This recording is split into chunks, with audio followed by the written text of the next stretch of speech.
Hello everyone.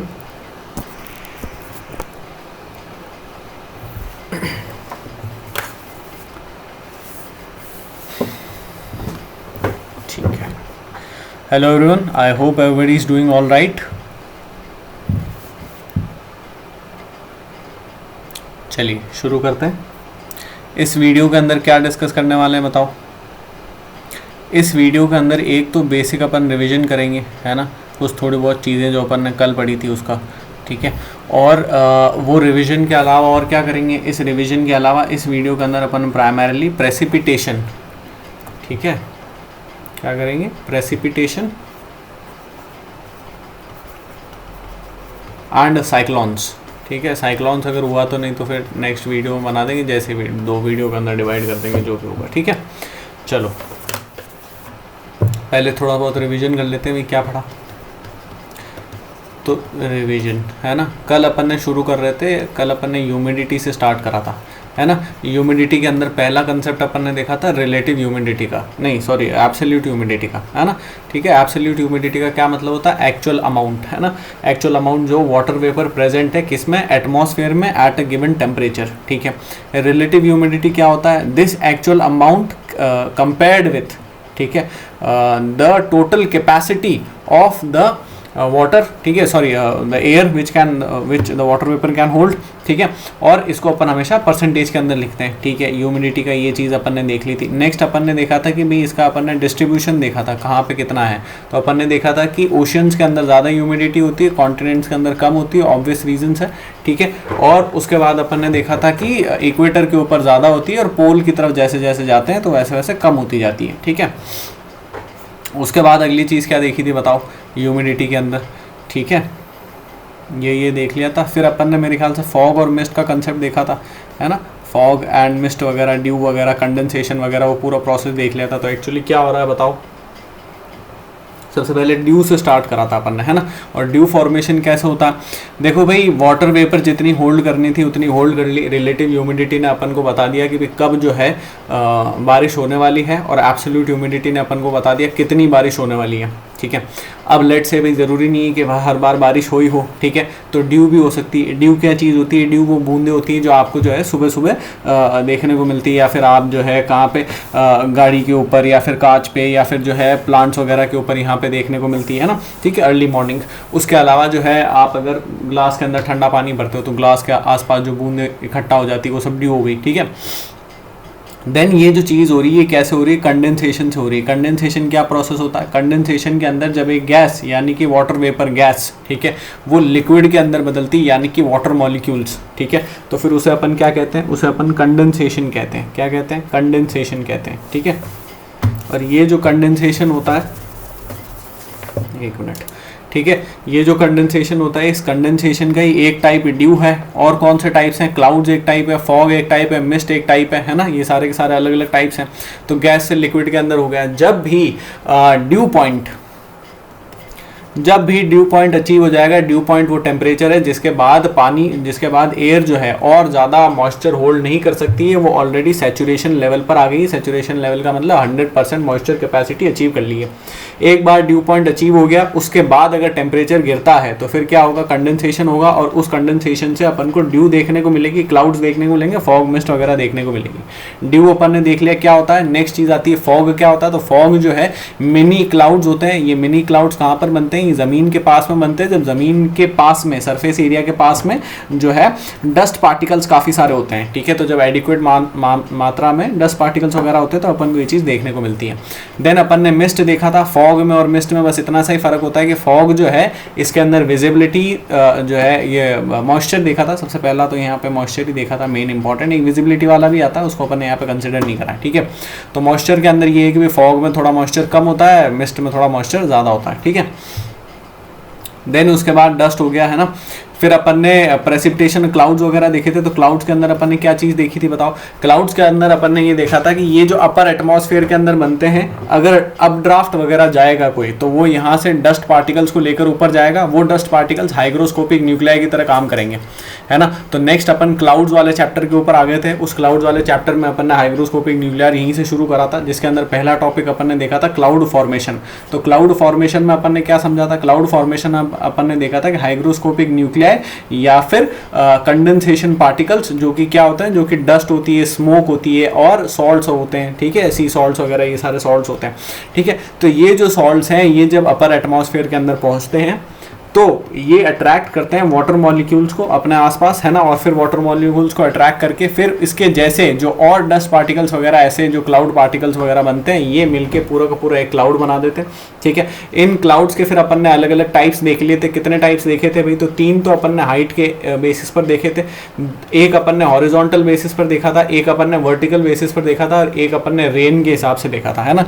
3 अपन ने height के हिसाब से कौन कौन से देखे थे? पहले 2000 मीटर्स तक स्ट्रैटस क्लाउड्स, फिर उसके बाद 8000 या फिर 7000, 7 से 8000 मीटर तक अल्टो क्लाउड, फिर उसके बाद जो है ट्रोपोपॉज तक कौन से सिरस क्लाउड्स देख लेते हैं, ठीक है। फिर यहाँ पे रेन बेरिंग के अंदर अपन ने निम्बस क्लाउड्स देखे थे, हॉरिजॉन्टल के अंदर वापस स्ट्रैटस क्लाउड जो है वो हॉरिजॉन्टल आते हैं। क्यूमुलस क्लाउड एक अपन ने देखे थे, वर्टिकल बिल्ड जिनके अंदर होता है, ठीक है, ऐसे खड़े खड़े बनते हैं, ठीक है। चलो, अब स्ट्रैटस क्लाउड्स के अंदर भी अपन ने 3 टाइप देखे थे। इसके कौन कौन से 3 टाइप्स देखे थे? तो इन्हीं के साथ मिक्स करके लगा देते हैं, स्ट्रैटोनिम्बस और स्ट्रैटोक्यूमुलस और जो है एक और था, ठीक है, सिरोस्ट्रैटस, ठीक है, सिरोस्ट्रैटस लेकिन ऊपर बनता है, ठीक है, स्ट्रैटस, हाँ, खाली स्ट्रैटस, ठीक है, तो खाली स्ट्रैटस। फिर उसके अलावा और क्या चीज़ है? अल्टो के अंदर अपन ने वापस से 2 देखे थे। अल्टो के अंदर 2 कौन कौन से देखे थे? तो Alto stratus and Alto cumulus, ठीक है, ये 2 देखे थे। इसके बाद फिर अपन ने क्यूमुलस में वापस से, सॉरी, सिरस में वापस से 3 देखे थे, खाली सिरस, सिरोस्ट्रैटस, ठीक है, और जो है एक और अपन ने देखा था सिरोक्यूमुलस, ठीक है।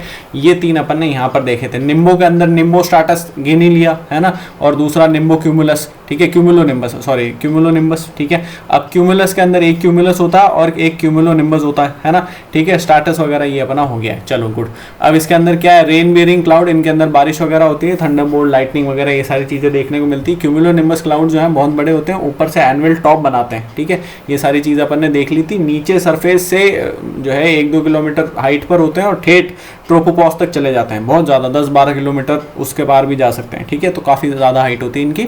उसके अलावा क्यूमुलस क्लाउड्स अपन ने देखे थे। क्यूमुलस क्लाउड्स बहुत ज़्यादा इंपॉर्टेंट और क्यूमुलोनिम्बस बहुत ज़्यादा इंपॉर्टेंट है, ठीक है। स्ट्रैटस क्लाउड्स कैसे थे? स्ट्रैटस क्लाउड सिंपल, ऐसी ऐसी लेयर बन रही है, समझ में आया, तो उनको अपन स्ट्रैटस बोल रहे हैं। जब ये लेयर एक के ऊपर एक चल रही है तो स्ट्रैटोनिम्बस हो गया, जब खाली एक ही लेयर है तो स्ट्रैटस, खाली स्ट्रैटस हो गया, है ना, ठीक है। फिर उसके बाद Alto cumulus, sorry, Alto stratus के अंदर अपन ने एक फीचर देखा था कि सन जो है वो डिमली विजिबल होता है, कुछ इस तरीके का दिखता है और पीछे से सन डिमली विजिबल होता है। उसके अलावा अपन ने जो है सिरोस्ट्रैटस, एक तो सिरस देखे थे, तो सिरस कुछ इस तरीके के होते हैं, है ना, अलग अलग फेदर की तरह होते हैं, ठीक है। उसके बाद अपन ने जो है यहाँ पे कौन से देखे थे? सिरोस्ट्रैटस। तो सिरोस्ट्रैटस के अंदर एक फीचर होता है, क्या फीचर होता है बताओ? हेलो इफेक्ट देखने को मिलता है, पीछे सन होता है और हेलो इफेक्ट देखने को मिलता है, ठीक है। ये सारी चीज़ें अपन ने देख ली थी। निम्बस वगैरह क्लाउड्स अपने हो गए, ये सारी चीज़ें अपनी हो गई, है ना, ठीक है। क्लाउड के ये सारी चीज़ें हो गई, टाइप्स हो गए, ये हो गया, ये हो गया, और क्या करा बताओ? ठीक है, लार्जली यही सब करा था मेरे ख्याल से। एक बार चेक कर लेते हैं और क्या कुछ रह तो नहीं गया।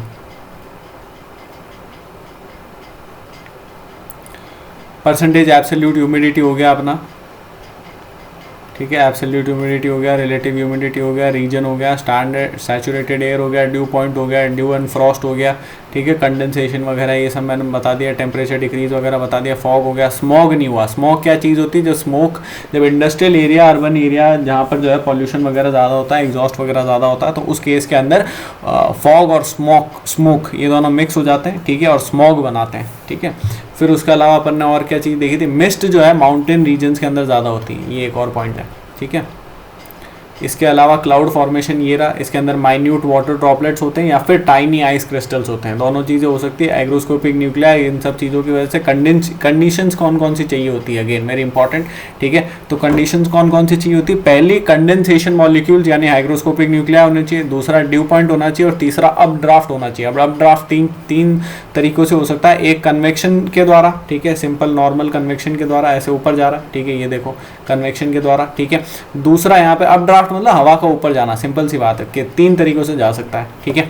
इसके अंदर ऑल दो और हैं, ठीक है। खैर, तो यहाँ पे 3 तरीकों से जा सकता है। एक तो नॉर्मल सीधा ऊपर जा रहा है, ठीक है, कन्वेक्शन वगैरह की वजह से नीचे लो प्रेशर क्रिएट हो जाएगा तो ऊपर चला जाएगा, ठीक है। सेकंड चीज़ है कि भाई जो ओरोग्राफिक हो रहा है, ओरोग्राफिक के अंदर क्या चीज़ है, इसको रिलीफ भी बोलते हैं, ठीक है, इसके ऊपर आएंगे। इसके अंदर क्या चीज़ हो रही है कि जो वार्म एयर है, वार्म एयर इसके ऊपर चढ़ रही है, ठीक है। और नॉर्मल सा रीज़न है भाई, ऊपर हाई प्रेशर होगा, नीचे लो प्रेशर होगा, कोई खास बात नहीं है, ठीक है। फिर उसके बाद क्या है, कोल्ड एयर, ये यहाँ पे साइक्लॉनिक है। साइक्लॉनिक के अंदर अपन ने 2 देखे थे, फ्रंटल और जो ट्रॉपिकल है, ठीक है। ये हो गया ट्रोपोपॉज वगैरह, सिरस हो गया, अल्टो हो गया, स्टार्टस हो गया, निम्बस हो गया, क्यूमुलस हो गया, ये सारी चीज़ें हो गई, है ना। चलो और क्या है, हाँ ये देखिए ना यार, इनको कैसे भूल गए। तो वेरी इंपॉर्टेंट, पोलर कौन से का क्लाउड्स बताओ। पोलर अपन ने 2 क्लाउड्स देखे थे, एक तो स्ट्राटोस्फेरिक क्लाउड्स और दूसरे जो है मीजोस्फेरिक क्लाउड्स। स्ट्राटोस्फेरिक क्लाउड्स के अंदर अपन ने कौन से देखे थे? स्ट्राटोस्फेरिक क्लाउड्स के अंदर अपन ने जो है यहाँ पे पोलर वॉर्टेक्स वगैरह की वजह से बनने वाले क्लाउड्स देखे थे, जिनके अंदर क्या चीज़ हो रही है, जिसके अंदर बहुत ज़्यादा जो जेट स्ट्रीम जो है, ठीक है, वो बहुत ज़्यादा ठंडी हवा को ट्रैप कर लेती है। फिर ये क्लाउड्स ऊपर तक जाते हैं, फिर ये क्या करते हैं, ओजोन लेयर को हार्म करते हैं, ठीक है, ओजोन होल्स वगैरह क्रिएट करते हैं। ये सारी चीज़ें अपन ने देख ली। मेसोस्फेरिक क्लाउड्स के बारे में देखा था कि ऐसे तो बहुत ज़्यादा हार्मफुल नहीं होते हैं अपने लिए, लेकिन ये एक इंडिकेशन के तौर पे होता है क्लाइमेट चेंज के। अगर ये निचले लैटिट्यूड्स में बने, अगर ऊपर 60-70 डिग्री लैटिट्यूड्स पर बने तो ठीक है, लेकिन अगर 40-45 डिग्री तक आ जाए तो फिर दैट इज़ नॉट नाइस, ठीक है। फिर उसके अलावा क्या चीज़ है, उसके अलावा अपन ने जो है मतलब that is not harmful for us but it is an indication, ठीक है। और किस लिए बन रही है, कार्बन डाइऑक्साइड और मीथेन वगैरह की इमिशन से बन रहे हैं, है ना। इलेक्ट्रिक ब्लू इनका कलर होता है, ठीक है। इलेक्ट्रिक ब्लू कलर के अलावा जो है और क्या चीज़ देखी थी बताओ, हाँ नॉक्टिल्यूसेंट क्लाउड्स भी बोलते हैं इन्हें, क्या कहते हैं, नॉक्टिल्यूसेंट क्लाउड्स भी कहते हैं। 40 degree carbon dioxide, CH4 no harmful वगैरह, बस यही सारी चीज़ें नॉक्टिल्यूसेंट क्लाउड्स भी कहते हैं। खत्म हो गया बात, ठीक है। तो this is what we studied yesterday. Now इस लेक्चर के अंदर, इस वीडियो के अंदर अपन क्या डिस्कस करने वाले हैं, प्रेसिपिटेशन एंड होपफुली साइक्लॉन्स, नहीं तो फिर साइक्लॉन्स नेक्स्ट वीडियो के अंदर उसको 2 पार्ट में काट देंगे, ठीक है, जो भी देखते हैं, ठीक है। साइक्लॉन्स वैसे भी 2 पार्ट में होगा, अभी अगर अपन करेंगे भी तो भी टेम्परेट करेंगे, नेक्स्ट वीडियो जो मैं बनाऊंगा एंशिएंट की बनाऊंगा, ठीक है। तो अभी जो है टेम्परेट होगा, फिर बाद में अपन ट्रॉपिकल के ऊपर भी आएंगे नेक्स्ट वीक। चलो यहाँ पे देखते हैं भाई क्या है।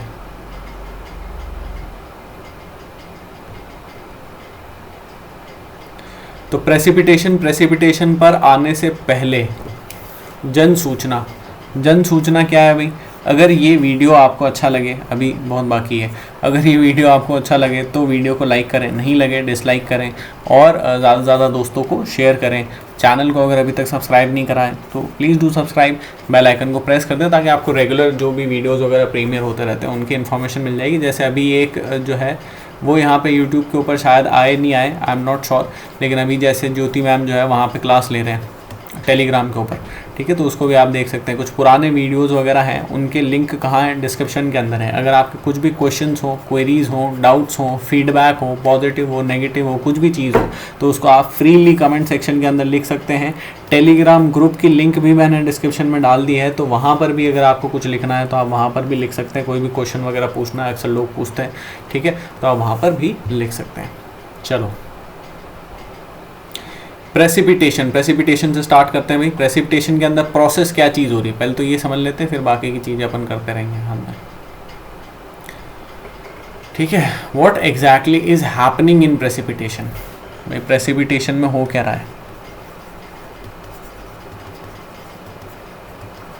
तो प्रेसिपिटेशन का बेसिक मतलब क्या होता है, प्रेसिपिटेशन का बेसिक मतलब होता है कि जब जो है पानी, ठीक है, या फिर पानी नहीं, सॉरी रॉन्ग वर्ड हो जाएगा, जब वाटर किसी भी फॉर्म में, वेपर के फॉर्म में, लिक्विड के फॉर्म में, ठीक है, और अपने वेपर नहीं लिक्विड या फिर सॉलिड के फॉर्म में, ठीक है, इन दोनों फॉर्म्स के अंदर जब ग्राउंड पर आता है, ठीक है, सरफेस पर आता है तो फिर उसे अपन प्रेसिपिटेशन कहते हैं। ये एक सिंपल प्रोसेस है ना।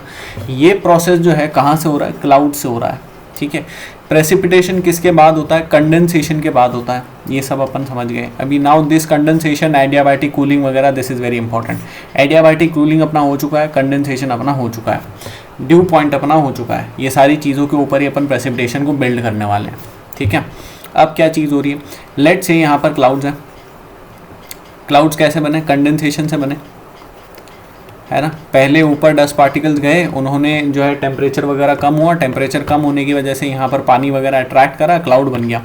अब अगर टेम्परेचर और ज़्यादा कम होता है तो और क्या होगा, और कंडेंसेशन होगा। जिस कंडेंसेशन के अंदर क्या चीज़ होगी, जिस कंडेंसेशन के अंदर इसकी कैपेसिटी और भी ज़्यादा कम हो जाएगी वाटर को होल्ड करने की, और उस केस के अंदर अपन को प्रेसिपिटेशन देखने को मिलेगा। समझ में है, ठीक है। अब ये प्रेसिपिटेशन जो है दो टाइप का हो सकता है, जैसे कि मैंने आपको बताया, सॉलिड एंड लिक्विड। अब सॉलिड के अंदर किस टाइप का होता है, तो सॉलिड के अंदर आइस क्रिस्टल्स, ठीक है, आइस क्रिस्टल्स, या फिर जिन्हें अपन स्नोफ्लेक्स कहते हैं, ठीक है, स्नोफ्लेक्स, ठीक है, ये चीज़ हो सकती है। लिक्विड के अंदर क्या हो सकता है, तो लिक्विड के अंदर प्राइमरीली रेन हो सकती है, कुछ ड्रिजल और भी दो चार तरीके हैं, ठीक है। तो वो खैर उनके अंदर ही अपन काउंट कर लेंगे, बाकी लिखना हो तो यहाँ पे ड्रिजल लिख दो, ठीक है। ड्रिजल का मतलब होता है जो जिसको अपन कहते हैं ना, फुहार चल रही है, फुहार, एग्जैक्टली जो है बारिश नहीं हो रही, फुहार आ रही है, ठीक है। तो उसको मतलब पतली वाली बारिश जो होती है, हल्की फुल्की, ठीक है, तो ड्रिजल हो गया। अब जब सॉलिड और लिक्विड ये दोनों मिक्स हो जाते हैं तब भी अपन को दो चीज़ें देखने को मिलती है, एक होता है स्लीट और एक होता है हेल। अब ये स्लीट और हेल एग्जैक्टली क्या चीज़ होती है भाई, तो इसे अपन यहाँ पर डिस्कस करते हैं, ठीक है। सबसे पहले स्लीट उठाते हैं। स्लीट के केस के अंदर आराम से इमेजिन करना, ये एक क्लाउड है और नीचे सरफेस है यहाँ पर, है ना। अब क्या चीज़ होगी, बारिश, नॉर्मल बारिश होनी चाहिए, तो ये नॉर्मल बारिश हो गई, ठीक है। ये बूंदें गिर रही है, पानी की बूंदें, किस फॉर्म में, लिक्विड के फॉर्म में। मैंने आपको बताया कि स्लीट जो है सॉलिड और लिक्विड दोनों मिक्स में है, ठीक है। तो लिक्विड के फॉर्म में यहाँ पर बूंदें गिर रही है। लेकिन क्या चीज़ होगी कि सरफेस के पास में, सरफेस से ज़्यादा दूर नहीं, है ना, सरफेस के पास में एक लेयर होगी कोल्ड हवा की। ये किसी भी कारण से हो सकती है, ठीक है, ज़्यादा दूर नहीं है सरफेस से, ज़्यादा से ज़्यादा 2-3 किलोमीटर ऊपर होगी, इससे ज़्यादा ऊपर नहीं होगी, ठीक है। तो ये जो है सरफेस के पास में एक लेयर है, ये किसकी लेयर है, ये बहुत ज़्यादा कोल्ड हवा की लेयर है। ये इसका जो टेम्परेचर है ये फ्रीजिंग पॉइंट के अंदर है, मतलब 0 डिग्री से कम है, समझ में आया, ठीक है। और लेयर जितनी ज़्यादा, या तो टेम्परेचर उसका कम हो या फिर लेयर बड़ी हो, समझ में आया। तो ये दोनों चीज़ें हो सकती हैं। जब ये पानी यहाँ पर आएगा तो क्या चीज़ होगी भाई, नॉर्मली ये जो पानी है जम जाएगा, और जम के क्या बन जाएगा, जम के ये जो है इस तरीके के छोटे छोटे जो है स्नो के, आप कुछ भी कह लो, स्नो तो नहीं कहेंगे लेकिन आइस, ठीक है, आइस के छोटे छोटे जो है बॉल्स टाइप आप कह लो, कि आइस की छोटी छोटी बॉल्स, एकदम छोटी बारीक बॉल्स नहीं, कंचे जैसे या कंचे से भी छोटी, ठीक है, एकदम छोटी। और ये जो है एग्जैक्टली कंचे से भी एग्जैक्टली छोटी होती है, ठीक है। ये एग्जैक्टली वो जो वाटर ड्रॉपलेट है उसकी साइज़ की होगी, क्योंकि वही वाटर ड्रॉपलेट यहाँ गया है, जम गया है, नीचे आ गया है, समझ में आया, गया, जमा और नीचे आ गया। और जो नीचे आएगा तो अपन को किस साइज़ का मिलेगा, उसी साइज़ के जिस साइज़ के भाई वाटर ड्रॉपलेट्स थे, समझ में आया, ठीक है। इस चीज़ को अपन क्या कहते हैं, इस चीज़ को अपन स्लीट कहते हैं। अब ये सब मैंने आपको क्यों समझाया, ये सब मैंने आपको समझाया हेल के लिए, क्योंकि ये बहुत ज़्यादा इंपॉर्टेंट है। हेल के अंदर क्या चीज़ होती है, हेल के अंदर वापस से यहाँ पर क्लाउड है। अब कंडीशन थोड़ी सी चेंज है। हेल होने के लिए दो चीज़ें हो सकती है, समझ में आया। हेल दो टाइप से हो सकता है, तो यहाँ पे देखो दूसरा भी अपन यहीं पे बना देते हैं, ठीक है। इधर भी एक जो है नीचे ज़मीन है, ठीक है, दोनों के अंदर नीचे ज़मीन होगी, ये जो है दो अलग अलग कंडीशंस होंगी। अब दोनों अलग अलग डिफरेंट कंडीशंस के अंदर क्या चीज़ हो रही है, या तो डिफरेंट अलग अलग खूब सारी लेयर्स हो, किसकी, कोल्ड लेयर की। जैसे उसके अंदर एक लेयर थी सरफेस के पास में, इसमें खूब सारी लेयर्स हो, ठीक है। तो ये खूब सारी लेयर्स हो गई, है ना, किसकी, कोल्ड एयर की, फ्रीजिंग एयर की, है ना। जिस केस के अंदर क्या होगा, यहाँ से पानी निकलेगा, वापस सॉलिड लिक्विड का मिक्स है तो यहाँ से पानी निकलेगा, वाटर ड्रॉपलेट्स निकलेंगे, पहली लेयर के अंदर जाएंगे, मिक्स हो जाएंगे। फिर क्या होगा, फिर निचली लेयर के अंदर आएंगे, थोड़े बहुत हल्के फुल्के तो पिघलेंगे, हल्के फुल्के पिघलने के अलावा यहाँ पर भी तो मॉइस्चर होगा ना। अब एक प्रॉपर्टी स्नो की या फिर आइस की ये भी होती है कि आइस भी जो है हाइग्रोस्कोपिक न्यूक्लियाई की तरह काम करता है, समझ में आया। तो ये जो है वापस यहाँ से और मॉइस्चर उठा लेगा, समझ में आया, ठीक है। और मॉइस्चर उठा के फिर ये कहाँ जाएगा, यहाँ जाएगा। और यहाँ जाने के बाद अब की बार आप देखना कि ये जो है नॉर्मल वाटर ड्रॉपलेट जितना नहीं है, और इसने मॉइस्चर उठा लिया है, साइज़ बढ़ गई है, तो ये यहाँ जाके थोड़ा सा बड़ा हो जाएगा, समझ में आया। पहले यहाँ पे इतना ही था, ठीक है, यहाँ जाके थोड़ा और बड़ा हो जाएगा। फिर क्या चीज़ होगी, फिर वापस अगली बार इस कोल्ड एयर से बाहर निकलेगा, कोल्ड एयर से बाहर निकलेगा और पानी जो है मॉइस्चर वगैरह उठा लेगा, है ना। और मॉइस्चर उठाने के बाद क्या चीज़ होगी, वापस जो है थर्ड लेयर के अंदर आएगा और वापस से जम जाएगा, तो और ज़्यादा बड़ा हो जाएगा।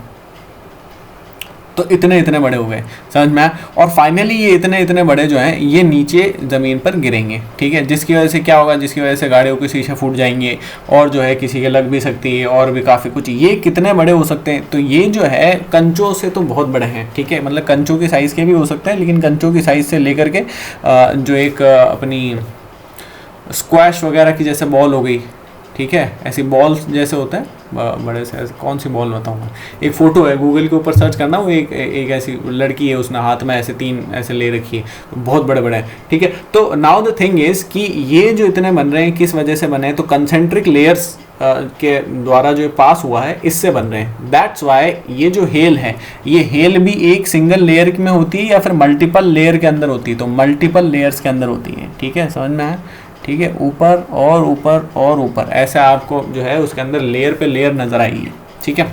देन एक तो प्रोसेस ये हो गया। सेकंड प्रोसेस क्या है, सेकंड प्रोसेस थोड़ा सा कॉम्प्लिकेटेड है, क्योंकि ये प्रोसेस बहुत कम, रेयरली आपको देखने को मिल सकता है, चांसेस इसके कम है।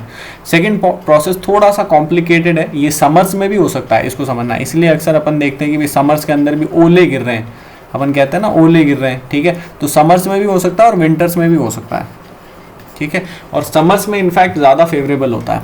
अब इस प्रोसेस के अंदर एग्जैक्टली क्या चीज़ हो रही है, इस प्रोसेस के अंदर एक ही कोल्ड लेयर की लेयर है, ये लेयर थोड़ी सी बड़ी है लेकिन, समझ में आया, और ऊपर भी है, ज़्यादा नीचे नहीं है, ठीक है। तो एक कोल्ड लेयर की लेयर है। इस केस के अंदर क्या हो रहा है, वापस से वाटर ड्रॉपलेट्स गिर रहे हैं, और वाटर ड्रॉपलेट्स गिरने के बाद यहाँ पर जम रहे हैं, गुड, जम गए, है ना। लेकिन उसी समय पर एक और चीज़ हो रही है, नीचे जो है किसी वजह से लो प्रेशर बना हुआ है और ऊपर की तरफ अप ड्राफ्ट चल रहा है, मतलब हवा जो है वो ऊपर की तरफ जा रही है, गर्म हवा, ठीक है, और ये अप ड्राफ्ट जो है बहुत ज़्यादा स्ट्रॉन्ग है। स्ट्रॉन्ग अप ड्राफ्ट होने की वजह से ये जो ओले हैं, ये ओले एग्जैक्टली नीचे नहीं आ पाते हैं और वापस से जो है ऊपर हवा के अंदर चले जाते हैं। तो ये यहाँ तक आए, ठीक है, लेकिन ये वापस से इनको ऊपर जाना पड़ गया, ठीक है, तो ये ऊपर चले गए, ठीक है। अब ये चीज़ ठीक है, जब ये वापस से ऊपर जाएंगे तो ऊपर जाते जाते यहाँ तक पहुँच जाएंगे, यहाँ पर पहुँचने के बाद और पानी खूब सारा कैरी कर लेंगे, है ना, आइस है, वापस से हाइग्रोस्कोपी की तरह काम करेगी, है ना, तो और सारा पानी कैरी कर लेंगे, फिर वापस नीचे आएंगे, फिर नीचे आने के बाद क्या होगा, फिर वापस से जम जाएंगे, फिर नीचे आने की कोशिश करेंगे, फिर यहाँ पर जो है अभी भी हल्के हैं तो अभी वापस से ऊपर जाएंगे, वापस से ऊपर फिकाएंगे, फिर ऊपर जाएंगे, और ये जो है प्रोसेस कंटिन्यूसली चलता रह रहा है तब तक जब तक ये जो हेल है ये वाकई इतने ज़्यादा बड़े और भारी ना हो जाएं कि इस अप ड्राफ्ट को तोड़ के चीर के और वापस नीचे ज़मीन पर आ जाए। तो आप समझो कि ऑलरेडी बहुत ज़्यादा वो तपा हुआ है। आप इसको इस तरीके से देखो कि वो डायमंड सोना जो भी है वो काफ़ी अच्छी खासी तरीके से तपा हुआ है, इसीलिए उसके अंदर दम है, समझ में आया। तो वो नीचे आकर डैमेज भी उस लेवल का करेगा, ठीक है। तो ये प्रोसेस इसके अंदर हो रहा है। आई होप ये आपको समझ में आया हो, इसके अंदर कोई भी डाउट ना हो। वैसे इसकी अगर आप कोई फ़ोटो वगैरह सर्च करोगे तो मेरे ख्याल से ज़्यादा इसकी फ़ोटो, वैसे प्रोसेस की ज़्यादा फ़ोटो मिलेगी नहीं। ये कुछ इस तरीके के दिखते हैं, ये स्लीट ऐसी हो गई, हेल ऐसा हो गया, समझ में आया, ठीक है। चलो भाई अब यहाँ पर पढ़ते हैं क्या चीज़ हो रही है। तो एडियाबैटिक कूलिंग का प्रोसेस है। एडियाबैटिक कूलिंग का क्या मतलब होता है, कोई भी चीज़ है वो स्प्रेड होगी और कूल होगी, समझ में आया, ठीक है। तो स्प्रेड होगी और कूल होगी। अब जब भी एयर ऊपर चढ़ती है तो ऊपर क्यों चढ़ेगी, नीचे गर्मी है, गर्म होकर ऊपर चढ़ेगी, है ना, ठीक है। जब ऊपर चढ़ेगी तो ऊपर चढ़ने के बाद उसके पास स्पेस बहुत है, ठीक है, तो वहाँ जाकर ठंडी हो जाएगी, ठीक है। जैसे समोसा होता है, नॉर्मल खोलोगे उसको ठंडा हो जाएगा, ठीक है। कोई भी पराठा आप बनाते हो तो उसको क्या करते हो, पराठा रोटी वगैरह उसको क्या करते हो, पूड़ी वगैरह बीच में से खोल देते हो, खोलते तो वो ठंडी हो जाती है, समझ में, खुल के ठंडी होती है, ठीक है। तो ये एयर भी खुल के ठंडी हो जाएगी। तो सबसे पहले एडियाबैटिक कूलिंग होगी, ऊपर उठी, खुल के ठंडी हुई, जिस वजह से क्या, ठंडा, जैसे ही टेम्परेचर गिरा, ठंडा होने का क्या मतलब, टेम्परेचर गिरना, जैसे ही टेम्परेचर गिरेगा क्या चीज़ होगी, कंडेंसेशन होगा, समझ में, प्रोवाइडेड ड्यू पॉइंट अचीव्ड है, ठीक है। तो जैसे ही टेम्परेचर गिरा वैसे ही जो है कंडेंसेशन होगा। तो विंड असेंड्स, ठीक है, विंड ऊपर चढ़ती है, असेंड्स स्लोप्स वगैरह ये इनके ऊपर चढ़ती है, अपन देख चुके हैं, फ्रंटल मूवमेंट वगैरह और आ जाएगा, ठीक है। Goes up, spreads and normal lapse rate वगैरह की वजह से कूल हो जाती है। कूल होने की वजह से कंडेंसेशन होता है, कंडेंसेशन बनने की वजह से, कंडेंसेशन होने की वजह से क्लाउड्स बनते हैं। किस तरीके के क्लाउड्स बनते हैं? तो क्यूमुलस एंड क्यूमुलोनिम्बस क्लाउड्स बनते हैं। क्यूमुलस क्लाउड्स तब बनेंगे जब एयर कुछ इस तरीके से ऊपर चढ़ेगी। क्यूमुलोनिम्बस क्लाउड्स तब बनेंगे जब कुछ इस तरीके से ऊपर चढ़ेगी। समझ में आप? ऑल्दो इसके अंदर भी क्यूमुलस बन सकता है, ठीक है, क्योंकि मतलब जैसे देखो मैं वैसे ही बताता हूँ आपको। जब यहाँ पे लो प्रेशर है तो ये वाला जो क्लाउड है, ठीक है, ये यूजुअली कैसा होने वाला है? ये यूजुअली क्यूमुलस होने वाला है। यहाँ से देख के एग्जैक्टली पता नहीं पड़ रहा, लेकिन ये एग्जैक्टली क्यूमुलस होने वाला है। जब इस तरीके से बन रहा है तब भी क्यूमुलस, और यहाँ पे मल्टीपल लेयर के क्यूमुलस हो सकते हैं। जब फ्रंटल है तो फ्रंटल के अंदर अभी अपन जैसे देखेंगे, अभी नेक्स्ट वीडियो के अंदर आ जाएगा, तो फ्रंटल के अंदर क्या चीज़ होगी? फ्रंटल के अंदर जो है क्यूमुलोनिम्बस भी बन सकता है, स्ट्रेट क्लाउड भी बन सकता है, ये कोल्ड फ्रंट पे बनेगा, ठीक है। और क्यूमुलस क्लाउड्स भी बन सकते हैं अलग अलग लेवल के, समझ में आए? ये वार्म फ्रंट पर बनेंगे, ठीक है, इसके ऊपर आएंगे अभी। फिर कंडेंसेशन, अब अगर जो है क्लाउड्स वगैरह बनने के बाद में स्टिल कूलिंग वगैरह हो रही है, कंडेंसेशन और होगा। कंडेंसेशन होने के बाद रेनफॉल, आप एक तरीके से कह सकते हो, रेनफॉल नहीं तो प्रेसिपिटेशन वगैरह, ठीक है। फॉर्म्स ऑफ प्रेसिपिटेशन अपन ने देख लिए। स्नोफ्लेक्स डायरेक्टली, स्नोफॉल में क्या होता है? स्नोफ्लेक्स जो है वो डायरेक्टली क्लाउड से नीचे गिर रहे हैं, इसको समझना। हेल और स्लीट के अंदर स्नोफ्लेक्स नहीं गिर रहे हैं, पानी गिर रहा है। क्लाउड से क्या गिर रहा है? पानी, वाटर ड्रॉपलेट्स गिर रहे हैं। यहाँ पे वाटर ड्रॉपलेट्स नहीं गिर रहे हैं, डायरेक्टली आइस क्रिस्टल्स गिर रहे हैं, स्नोफ्लेक्स गिर रहे हैं, समझ में? फिर उसके बाद स्लीट का ये पूरा प्रोसेस अपन ने देख लिया। नॉर्मल क्लाउड है, फ्रीजिंग लेयर है, ठीक है, सरफेस से बहुत ज़्यादा दूर नहीं है, स्मॉल आइस पीसेस वगैरह गिरते हैं, ठीक है।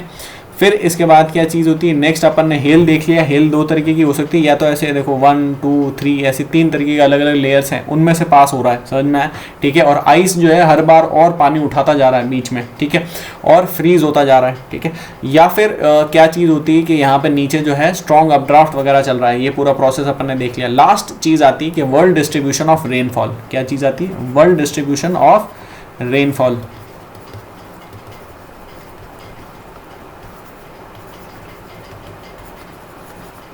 तो देखो सबसे पहले आता है पार ह्यूमिड रीजन।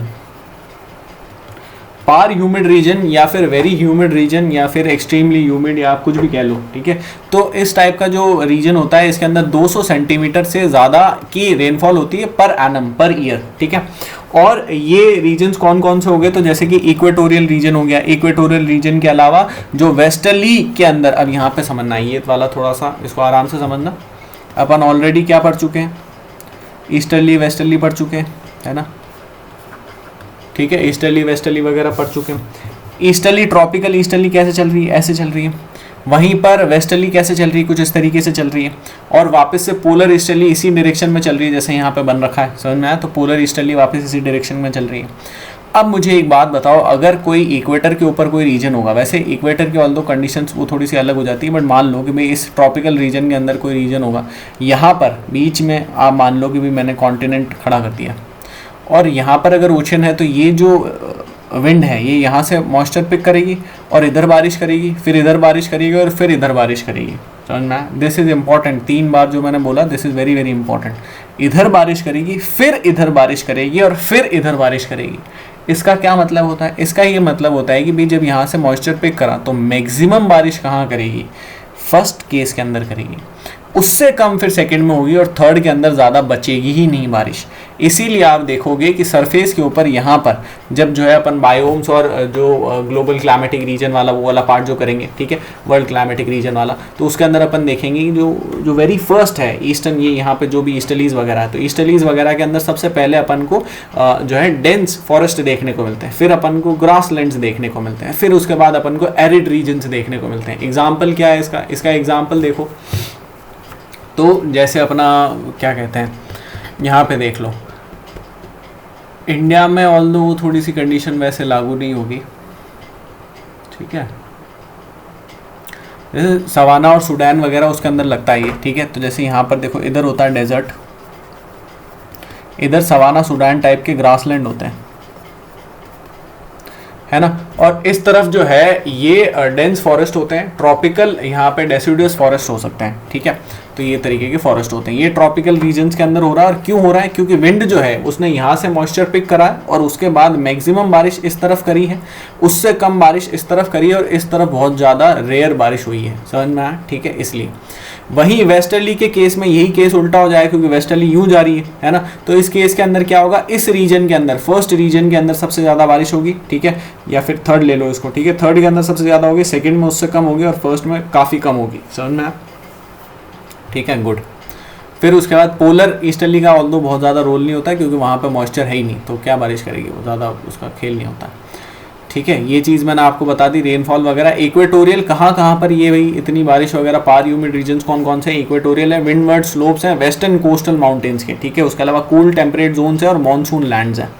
फिर ह्यूमिड रीजन होते हैं, यहाँ पे 100 से 200 सेंटीमीटर हो रही है, सेमी ह्यूमिड के अंदर 50 से 100 हो रही है, एरिड के अंदर 150 से भी कम हो रही है। बहुत ज़्यादा अपने लिए इंपॉर्टेंट नहीं है, पढ़ के आगे बढ़ो। ठीक है, ये वाला पार्ट हो गया, है ना, वेस्ट टू ईस्ट वगैरह। ठीक है, ये मैंने आपको बता दिया। रेनफॉल डिक्रीजेस फ्रॉम, यहाँ पर देखो तो 30 से 60 डिग्री के बीच में क्या होगा? वेस्ट टू ईस्ट डायरेक्शन में रेनफॉल डिक्रीज होगी। 0 से 30 डिग्री के बीच में क्या होगा? ईस्ट टू वेस्ट डायरेक्शन में रेनफॉल डिक्रीज होगी। रीजन मैंने आपको बता दी, यहाँ पे बहुत ज़्यादा बारिश है, यहाँ पे उससे कम बारिश है, यहाँ पे बहुत कम बारिश है। ठीक है, ईस्टर्ली वेस्टर्ली का इन्फ्लुएंस होता है। अच्छा, उसके अलावा एक चीज़ ये भी याद रखना कि वेस्टर्ली वैसे भी वीक विंड्स हैं, तो ओवरऑल ये जो डिफरेंस मैंने आपको बताया ना इस तरफ वाला, ये डिफरेंस आपको ज़्यादा प्रोमिनेंट देखने को मिलेगा कहाँ पे? जो ट्रॉपिकल रीजन्स हैं वहाँ पर।